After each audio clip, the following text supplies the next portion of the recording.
খামারিদের জন্য গবাদি পশুকে কৃমিমুক্ত রাখা তো একটা নিয়মিত কাজ, তাই না? কিন্তু আমরা যেভাবে কাজটা করছি সেটা কি আসলেই সঠিক? চলুন আজকের এই আলোচনায় আমরা সেই পদ্ধতিগুলোই জেনে নিই যা খামারের উৎপাদনশীলতা সত্যি সত্যি বাড়িয়ে তুলতে পারে। এই সমস্যাটা কিন্তু খুব পরিচিত, আর সত্যি বলতে কি বেশ হতাশাজনকও বটে। নিয়ম করে কৃমির ওষুধ খাওয়ানো হচ্ছে, কিন্তু তারপরেও দেখা যাচ্ছে গরুর স্বাস্থ্য মোটেই ভালো হচ্ছে না, বরং দিন দিন আরও দুর্বল হয়ে পড়ছে। আচ্ছা, এর পেছনের আসল কারণটা কি হতে পারে? চলুন আজ এই উত্তরটাই খুঁজে বের করা যাক। কৃমির সমস্যাটা আমরা যতটা সহজভাবে দেখি, ব্যাপারটা কিন্তু তার চেয়ে অনেক বেশি গুরুতর। এই ক্ষতিটা সবসময় খালি চোখে দেখা যায় না, কিন্তু এটা একদম ভেতর থেকে নীরবে একটা খামারের অর্থনীতিকে দুর্বল করে দেয়। শুধু সংখ্যাটা একবার দেখুন, প্রতিদিন 1 থেকে 2 লিটার। ভাবা যায় একটা গাভীর কৃমি থাকলে তার দুধ উৎপাদন এতটা কমে যেতে পারে। এখন একটু ভাবুন তো, একটা বা দুটো গাভী থেকে যদি এই পরিমাণ দুধ কম আসে, তাহলে মাস শেষে বা বছর শেষে মোট ক্ষতির অঙ্কটা কোথায় গিয়ে দাঁড়ায়? আচ্ছা, তাহলে এখন আসা যাক আসল কথায়। এমন একটা মস্ত বড় ভুল আছে যা প্রায় সকলেই করে থাকেন, আর শুধুমাত্র এই একটা ভুলের জন্যই কিন্তু এত সময়, এত টাকা আর এত পরিশ্রম সবকিছুই জলে যায়। আর সেই মস্ত বড় ভুলটা হলো ডোজ, মানে ওষুধের পরিমাণে গণ্ডগোল। আমরা প্রায় যেটা করি, গরুর ওজনটা আন্দাজ করে একটা কি দুটো ট্যাবলেট খাইয়ে দিই, কিন্তু কৃমির ওষুধের কার্যকারিতার প্রথম শর্তই হল ওজন অনুযায়ী সঠিক ডোজ। ওজন না মেপে ওষুধ দেয়াটা শুধু টাকার অপচয় না, এটা পশুর স্বাস্থ্যের জন্য ক্ষতিকর। এই হিসাবটা একটু মন দিয়ে দেখতে হবে, কারণ এটা খুবই জরুরি। যদি দেশি গরু হয় তাহলে প্রতি 50 কেজি ওজনের জন্য একটা ট্যাবলেট লাগবে, আর যদি সেটা ক্রসব্রিড বা ফ্রিজিয়ান জাতের হয় তাহলে প্রতি 60 কেজি ওজনের জন্য একটা ট্যাবলেট। এই সহজ হিসাবটা মাথায় রাখলে ডোজ নিয়ে আর কোনোদিন ভুল হবে না।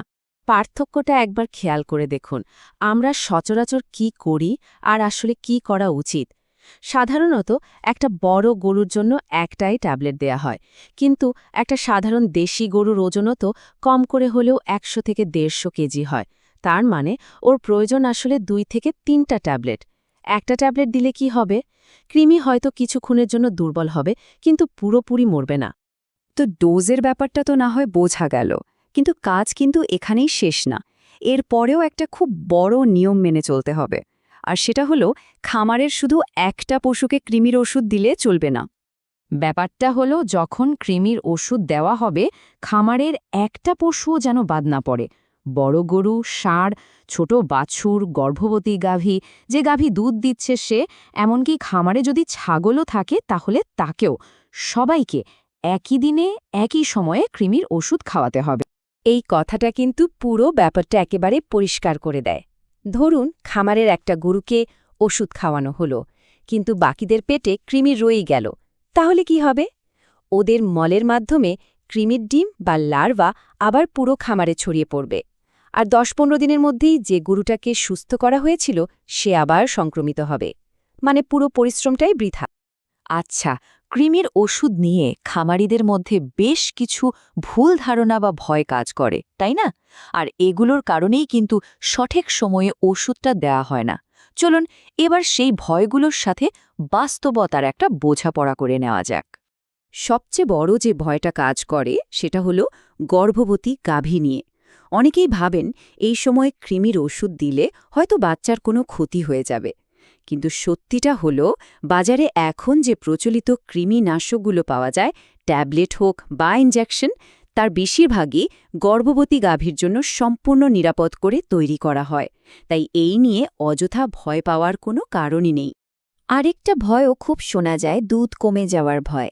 এটা ঠিক যে ওষুধ খাওয়ানোর পর হয়তো 1 দিন বা 2 দিনের জন্য দুধের পরিমাণ সামান্য একটু কমতে পারে, কিন্তু একবার ভেবে দেখুন তো, কৃমির জন্য দিনের পর দিন যে 1-2 লিটার করে দুধ কম হচ্ছে, সেই বিশাল দীর্ঘমেয়াদী ক্ষতির তুলনায় এই সাময়িক ক্ষতিটা কি আসলেই কিছু?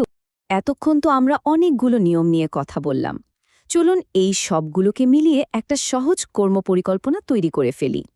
এটা হবে একটা 3 মাসের চক্র, যেটা ঠিকঠাকভাবে মেনে চললে খামারকে কৃমিমুক্ত রাখা একদম সহজ হয়ে যাবে। এই পুরো চক্রটার মধ্যে মাত্র 4টে ধাপ আছে, আর এগুলো মনে রাখাও কিন্তু খুব সোজা। 1. ওজন মেপে সঠিক ডোজ দিন। 2. খামারের সব পশুকে একসঙ্গে ওষুধ খাওয়ান। 3. ওষুধ খাওয়ানোর পর পুরো খামারের মেঝে জীবাণুনাশক দিয়ে ভালো করে ধুয়ে ফেলুন। এটা খুব দরকারি, কারণ এতে কৃমির ডিম আর লার্ভা নষ্ট হয়ে যায়। আর 4 নম্বর এবং সবচেয়ে গুরুত্বপূর্ণ ধাপটা হলো প্রতি 3 মাস পর পর কোনো ভুল না করে এই পুরো চক্রটা আবার রিপিট করুন। এখন প্রশ্ন আসতে পারে, খামার পরিষ্কার করার জন্য কি খুব দামি কিছু লাগবে? একদমই না। আমাদের হাতের কাছে থাকা সাধারণ ডিটারজেন্ট পাউডার, ব্লিচিং পাউডার বা পটাশ, এগুলো দিয়েই চমৎকার কাজ হয়। এগুলো দামে খুব সস্তা, কিন্তু কৃমির লার্ভা ধ্বংস করার জন্য খুবই কার্যকর। তো এই যে এতগুলো সহজ কিন্তু খুবই কাজের নিয়ম জানা গেল, এরপর আসল প্রশ্নটা হলো, এই পদ্ধতিগুলো কাজে লাগিয়ে খামারকে পুরোপুরি কৃমিমুক্ত করার জন্য কি আমরা প্রস্তুত? মনে রাখতে হবে, সঠিক জ্ঞান আর ঠিক সময় নেওয়া পদক্ষেপই পারে একটা সুস্থ আর লাভজনক খামার গড়ে তুলতে।